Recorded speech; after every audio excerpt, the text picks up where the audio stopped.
পৃথিবী যেখানে ভয় আমাদের সঙ্গী।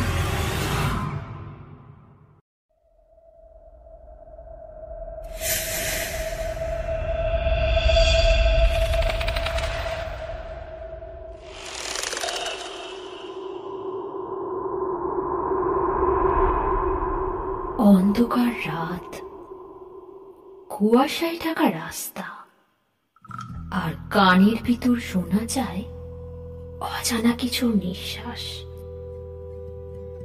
ভৌতিক পৃথিবীতে সকলকে স্বাগতম। এখানে আপনি পাবেন ভৌতিক গল্প, অজানা রহস্য আর অদ্ভুত ঘটনার এক ভিন্ন জগৎ। প্রতিটি গল্প আপনাকে নিয়ে যাবে এক অন্য ভয়ের জগতে, যেখানে বাস্তব আর কল্পনার সীমারেখা মিলেমিশে যায়। তাহলে আলো নিভিয়ে বসুন আর ডুবে যান ভৌতিক পৃথিবীর রহস্যের জগতে।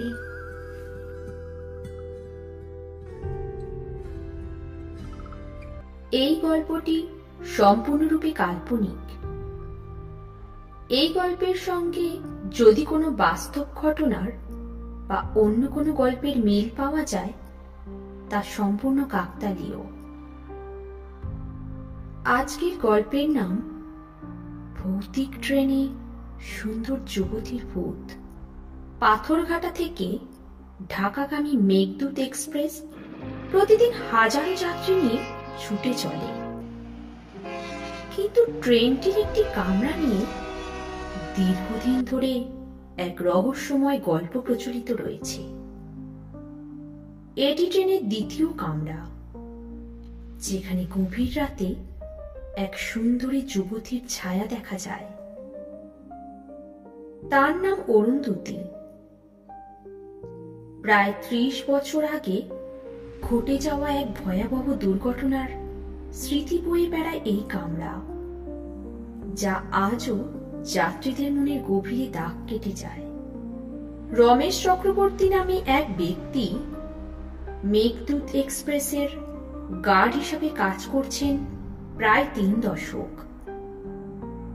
তার জীবনের অধিকাংশ সময় এই ট্রেনের যাত্রীদের নিরাপত্তা ও সেবায় কেটেছে।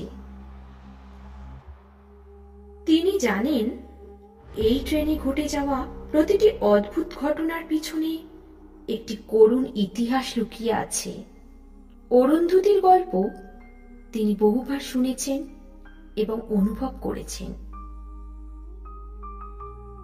রমেশবাবু বলেন, প্রথম আমিও ভাবতাম এসব গল্প কল্পনা, কিন্তু সময়ের সাথে সাথে বুঝেছি অরুন্ধতী বাস্তবেই আছেন।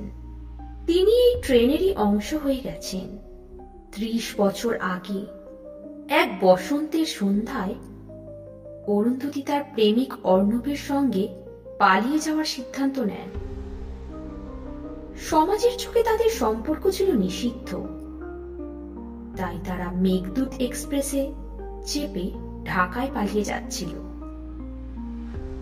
রাতের আধারে ট্রেনটি যখন এক নির্জন স্টেশনে থামে, তখন একদল দুষ্কৃতিকারী ট্রেনে ওঠে। তারা অর্ণবকে হত্যা করে এবং অরুন্ধতীকে তুলে নিয়ে যায়। চলন্ত ট্রেন থেকে লাফিয়ে পালানোর চেষ্টা করেও অরুন্ধতী তাদের হাত থেকে রক্ষা পাননি। সেই রাতেই অরুন্ধতীর মৃত্যু হয়। ঘটনার পর থেকেই মেঘদূত এক্সপ্রেসের দ্বিতীয় কামরায় এক অদ্ভুত শীতলতা অনুভূত হতে থাকে। যাত্রীরা প্রায়ই জানালার পাশে একটি ছায়ামূর্তি দেখতে পান। কেউ কেউ জানান তারা এক সুরেলা কণ্ঠে গান শুনেছেন, যা অরুন্ধতীর প্রিয় গান ছিল। তার আত্মা যেন এখনো সেই কামরায় অপেক্ষা করছে অর্ণবের জন্য।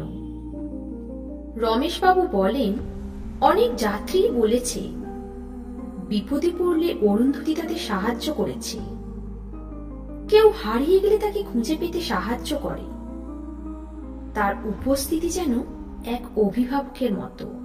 একবার এক শিশুর মা ট্রেনে ফিরে হারিয়ে যান।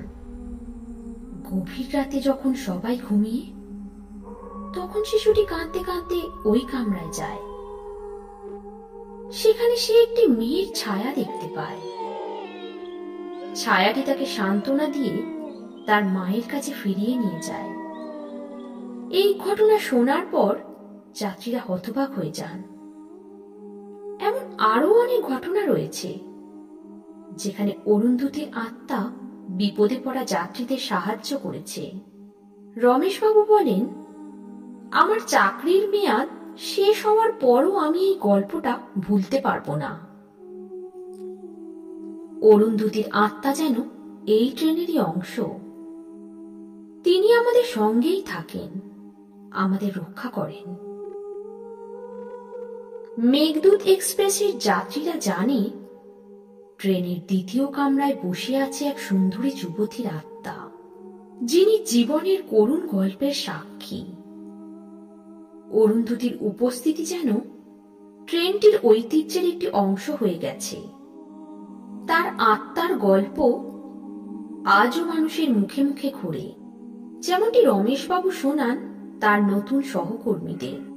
অরুন্ধতির কাহিনী যতই রহস্যময় হোক না কেন, এটি মানুষের হৃদয়ে একটি গভীর প্রভাব ফেলেছে। তার আত্মা যেন এক শাশ্বত স্মৃতি, যা মেঘদূত এক্সপ্রেসের প্রতিটি যাত্রার সঙ্গে বয়ে চলে। কথিত আছে, অরুন্ধতির আত্মা মুক্তি পেতে চায়, কিন্তু সে নিজের ইচ্ছায় ট্রেন ছেড়ে যেতে পারে না। কেউ কেউ বিশ্বাস করে অরুন্ধতির আত্মা আটকে আছে, কারণ তার মৃত্যুর সময় যে ন্যায় বিচার পাওয়ার কথা ছিল তা সে পায়নি। তার আত্মার মুক্তির জন্য প্রয়োজন তার হত্যাকারীদের বিচার। রমেশবাবু এই বিশ্বাস থেকেই উদ্যোগ নেন অরুন্ধতির মৃত্যুর রহস্য উদ্ঘাটনের। তিনি বিভিন্ন পুরনো নথি ও স্থানীয়দের কাছ থেকে তথ্য সংগ্রহ করতে শুরু করেন। অনেক বছর পর অবশেষে তিনি এমন কিছু তথ্য হাতে পান যা তার মৃত্যুর ঘটনাকে নতুনভাবে আলোচনার কেন্দ্রবিন্দুতে নিয়ে আসে। তিনি জানতে পারেন সেই রাতের দুষ্কৃতিকারীদের একজন এখনো জীবিত এবং স্থানীয় এক গ্রামে লুকিয়ে আছে। রমেশবাবু স্থানীয় পুলিশ প্রশাসনের সাহায্য নিয়ে সেই গ্রামে যান।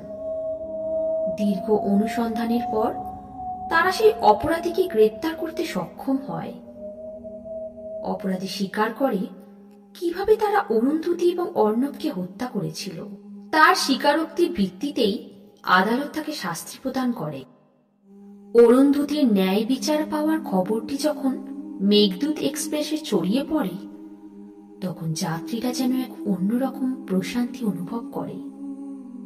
তাদের বিশ্বাস এখন অরুন্ধতীর আত্মা মুক্তি পাবে। তবে রমেশবাবু নিশ্চিত ছিলেন না। তিনি ভাবতেন, অরুন্ধতীর আত্মার মুক্তি কি সত্যিই হবে? একদিন গভীর রাতে যখন মেঘদূত এক্সপ্রেস আবারও সেই নির্জন স্টেশনের পাশ দিয়ে যাচ্ছিল, রমেশবাবু দেখতে পান কামরার জানলার পাশে এক শান্তিময় ছায়ামূর্তি। অরুন্ধতী যেন শেষবারের মতো ট্রেনে উঠে আসে। তার মুখে এক ধরনের প্রশান্তির ছাপ। রমেশবাবু অনুভব করেন অরুন্ধতী এবার বিদায় নিচ্ছেন। তিনি ধীরে ধীরে জানালার দিকে তাকিয়ে হাসেন, তারপর হালকা বাতাসের সঙ্গে মিলিয়ে যান। রমেশবাবু জানতেন অরুন্ধতী মুক্তি পেয়েছেন।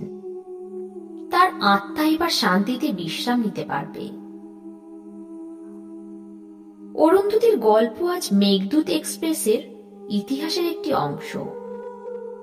যাত্রীরা এখন জানে সেই কামরায় আর কোনো ছায়ামূর্তি দেখা যায় না। তবে কেউ কেউ বিশ্বাস করে অরুন্ধতীর আত্মা সবসময় তাদের আশীর্বাদ করে যাবে। তার কাহিনী যেন এক দৃষ্টান্ত হয়ে রয়েছে, যে ন্যায় বিচার একদিন অবশ্যই প্রতিষ্ঠিত হয়। রমেশবাবু অবসর নেওয়ার পরও প্রায় মেঘদূত এক্সপ্রেসে যাত্রা করেন। তিনি সেই কামরায় বসেন যেখানে একসময় অরুন্ধতির আত্মা ঘুরে বেড়াত। তিনি অনুভব করেন অরুন্ধতির গল্প তাকে এক অন্যরকম জীবনের উপলব্ধি দিয়েছে। অরুন্ধতির কাহিনী শেষ হলেও মেঘদূত এক্সপ্রেসের যাত্রা চলতেই থাকবে। তার গল্প যাত্রীদের মনে মনে বেঁচে থাকবে প্রজন্ম থেকে প্রজন্মে। অরুন্ধতী যেন এক চিরন্তন প্রেরণার নাম, যিনি মৃত্যুর পরও সবার হৃদয়ে বেঁচে থাকবেন। আপনারা শুনছিলেন ভৌতিক পৃথিবীর রহস্যময় গল্প। অন্ধকারের এই যাত্রা আজ এখানেই শেষ, কিন্তু ভয়ের গল্পের শেষ নেই। পরের বার ফিরে আসব আরো রহস্য, আরো ভয়ের গল্প নিয়ে। ততক্ষণ পর্যন্ত অন্ধকারে সাবধানে থাকুন। আর ভিডিওটি ভালো লাগলে লাইক, শেয়ার আর সাবস্ক্রাইব করতে ভুলবেন না। ভৌতিক পৃথিবী, যেখানে ভয় আমাদের সঙ্গী। আজ তাহলে এই পর্যন্তই। প্রত্যেকে ভালো থাকবেন, সুস্থ থাকবেন।